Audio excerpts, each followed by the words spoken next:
जवानी में कदम रखते ही मुझे एक लड़की से बेइंतहा मोहब्बत हो गई। ऐसी बात नहीं है कि सिर्फ मैं ही उससे मोहब्बत करती थी, बल्कि वो लड़का भी मुझसे बेइंतहा मोहब्बत करता था।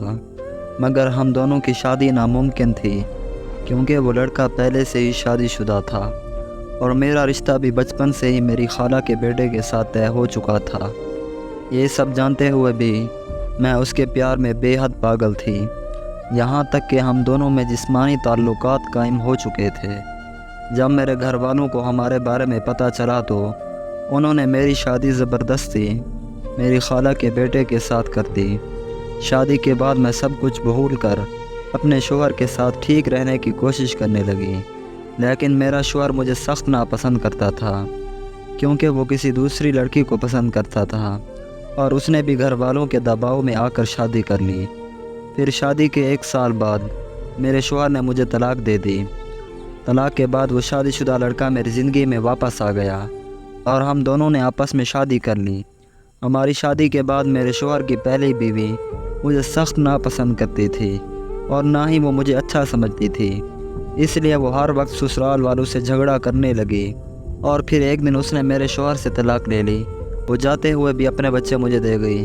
फिर पता नहीं क्यों मेरा शौहर मुझसे बदज़न होने लगा।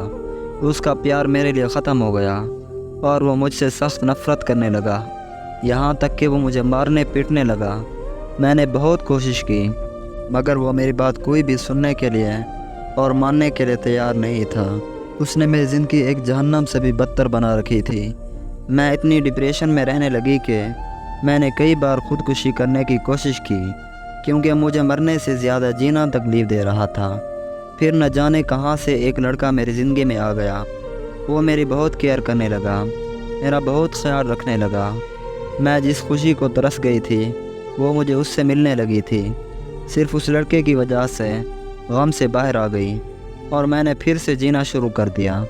मैं अब उसके साथ खुश हूँ, क्योंकि वो मुझे खुश रखता है। मेरा दिल चाहता है कि मैं अपने शौहर को छोड़कर उससे शादी कर लूं, लेकिन जब मैं बच्चों की तरफ देखती हूं तो रुक जाती हूं, क्योंकि उन बच्चों को संभालने वाला कोई नहीं है। मुझे कुछ समझ नहीं आ रहा कि मैं क्या करूं। ज़िंदगी के उलझनों में फंस कर रह गई हूं।